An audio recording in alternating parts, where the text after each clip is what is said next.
네, 새정치민주연합의 내용이 폭발 직전입니다. 정동영 전 통일부 장관, 지금 새정치민주연합의 고문을 맡고 계십니다. 좀 만나서 직접 얘기 좀 듣겠습니다. 좀 아쉬움이 있어요. 예. 저한테 아마 물어봤으면 이상돈 교수 경력 제가 말렸을 겁니다. 왜냐하면 그분은 뭐 훌륭한 인물이지만 우리 당과는 함께 할 수 없는 분입니다. 박근혜 정부 1등 공신. 뭐 그런 점도 있죠. 예.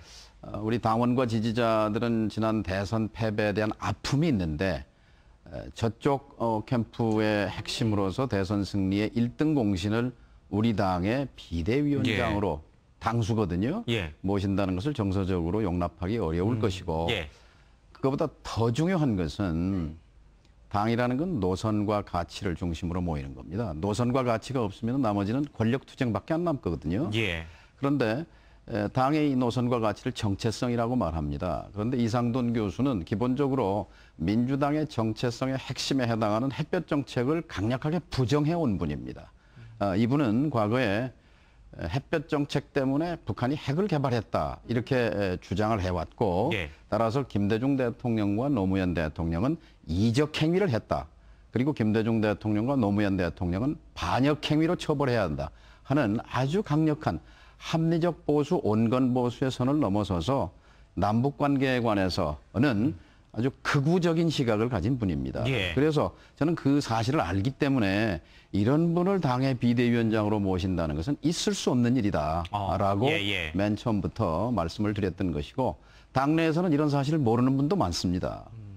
과연 민주당의 정체성이 사회 경제적인 이 정책과 가치 이런 게 있을 것이고 또 하나는 이 외교와 남북 관계에 있어서의 한나라당과 차별성이 되는 정책과 방향이 있을 텐데 햇볕 정책은 민주당의 정체성의 중심 부분이거든요. 근데 이 부분에 가장 멀리 있는 대척점에 있는 분을 당의 비상대책위원장으로 모실 생각을 그런 발상을 했다는 것 자체가 저는 굉장히 좀 안타까운 부분이고 이런 분을 합리적인 보수다 이렇게 말씀하는 그런 당내 인사들이 있습니다만은 이건 뭔가 좀 착각이 있는 것 같아요.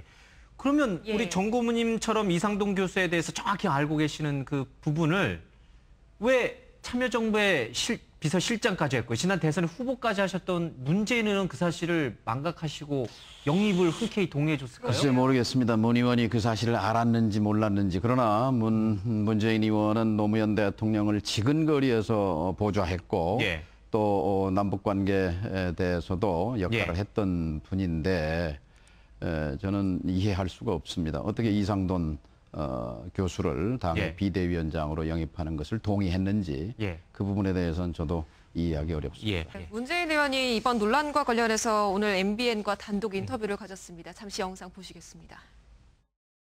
처음에 그 이상돈 교수가 단독으로 이렇게 비대위원장에 내정된 것처럼 그렇게 먼저 외부에 그렇게 알려지면서 보도가 됐고 또 그 과정에서 또 그 이상돈 교수와 박영선 대표가 공동위원장을 하는 것 같은 오해도 조금 생기고 그래가지고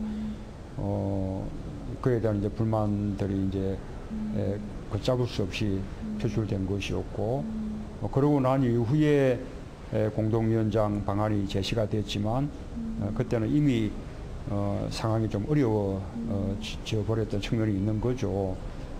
상당히 저로서도 그 방안이 무산된 것이 상당히 아쉽게 생각합니다. 지금 새정치민주연합의 당원들이나 국회의원들이 화가 난 이유는 이상돈 교수라는 카드 자체를 영입한 거를 이제 문제 삼는 건데 문재인 의원께서는 이제 위원장이 아니면은 수긍할 만했을 정도는 된다라고 하셔서 시선 차이가 분명히 있는 것 같아요.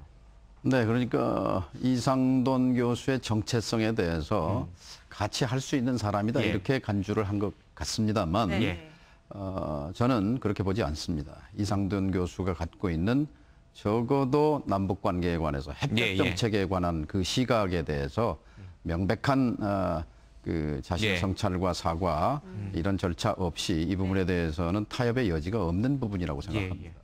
정도로 가야 합니다. 정도로. 그러니까 당내에서는 박영선만한 인물이 없다 그래서 박영선 비대위원장을 만들었지 않습니까? 그런데 어쨌든 지금 불가피하게 이제 바깥에서 비대위원장을 찾기로 했는데 이 절차가 잘못된 거거든요. 그리고 정체성을 너무 쉽게 생각했단 말이죠. 그럼 이걸 고치면 되는 거죠.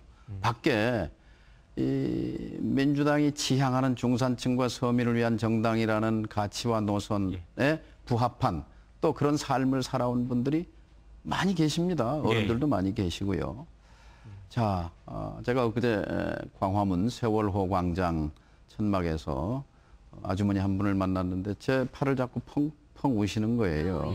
그분 말씀이 어려서부터 죽도록 일만 하고 고생하고 살았는데 지금도 식당에서 일하며 산다. 근데 여전히 어렵다. 먹고 살기 어렵다. 어렵다. 근데 세상은 조금 더 나아지지 않았다. 인생이 억울하지 않느냐. 그러면 우리가 어디 믿을 데가 어디 있느냐.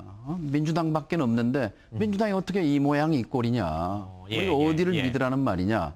라고 우는 아주머니 앞에 제가 미안합니다라는 말 이외에는 저도 참 많이 답답했습니다. 그러니까 민주당은요, 두 가지 기능이 있죠. 하나는 반대자로서의 기능이 있고 잘못했을 때 반대하는, 또 하나는 대안자로서의 기능이 있어요. 그러니까 아포지션 파티로서의 반대 정당, 그리고 얼터너티브 정당으로서의 대안 세력으로서의 있는데 이 두 가지 역할에서 다 지금 미달인 거예요. 말하자면 이 반대자라는 것은 확실한 야당성을 가져야 되는 거고, 대안자라는 것은 정체성을 가지고 현 정부가 실패하면 우리 국민이 선택지를 가져야 되는 거거든요. 대안으로서.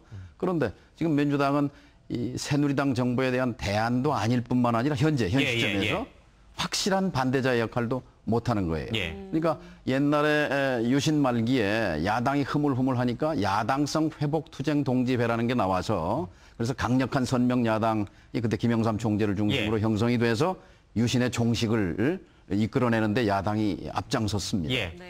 소금이 짠맛을 잃으면 소금이 아니듯이 지금 야당이 짠맛을 잃고 있는 겁니다.